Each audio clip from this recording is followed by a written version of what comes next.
Iran the world's #1 executioner per capita.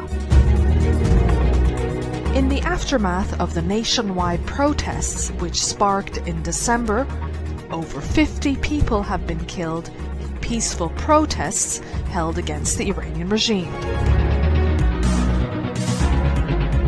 At least 14 people have been killed under torture following their arrest, and over 8,000 protesters were arbitrarily arrested.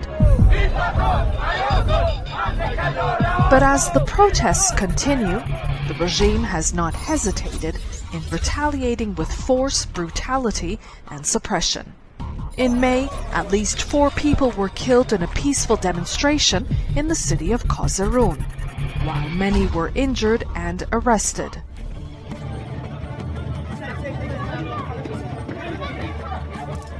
Human rights betrayed.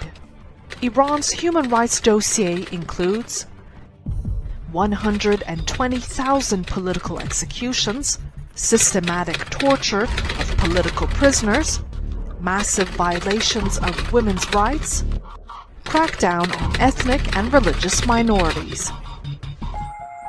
In the summer of 1988, some 30,000 political prisoners were executed for merely refusing to denounce their loyalty to the Mujahideen Khalq, the MEK, Iran's main opposition group.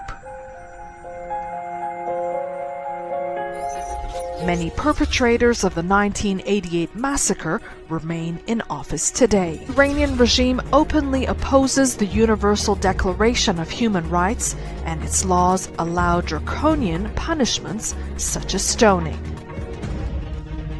According to the UN Secretary General's report of March 2018, punishments such as limb amputation, eye gouging, and flogging are carried out in Iran.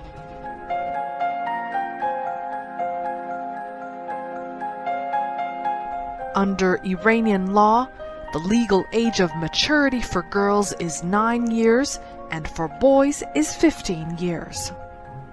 In January 2018, the regime executed 3 young people who were under 18 years old at the time of their alleged crimes. In 2017, at least 50 cases of flogging and 5 cases of limb amputation were carried out. Execution and torture are the main levers of the survival of this regime. Iran's human rights record has been condemned 64 times through UN resolutions.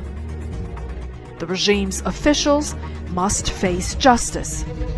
Call on the UN High Commissioner for Human Rights to investigate the 1988 massacre and bring its perpetrators to justice to put an end to this cycle of death.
The state and its various organs that were rounding up people, imprisoning them, torturing them, and ultimately executing them.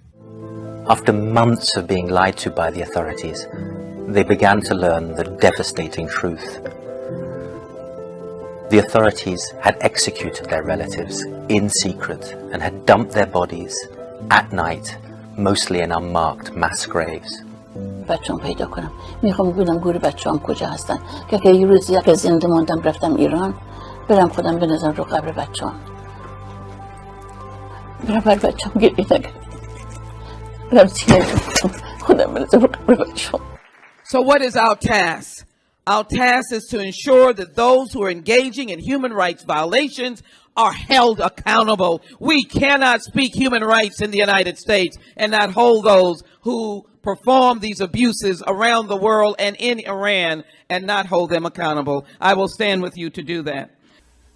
So I believe in standing up for what is right, for what is fair, for what is just.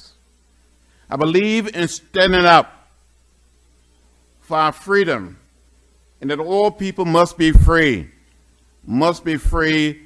and must be liberated. I come here to say to you, never ever to give up, never ever to give in, never ever lose faith. Christians jailed in Iran. One pastor could pay for his faith with his life. Hello, everyone. I'm Wendy Griffith. George Thomas is on assignment. There's a crackdown against Christians in Iran. The Islamic regime is targeting house church pastors and their leaders. Hundreds have been rounded up and imprisoned since the beginning of this year. Senior international correspondent Gary Lane has more. The crackdown has led to 285 believers in 35 cities being arrested in Iran in the past 6 months, according to Elam Ministries, an organization that serves Christians in that country. Many of the arrested Christians have spent weeks and even months in prison, often serving long stretches in solitary confinement. So we are here to be a voice for the people that they don't have any voice.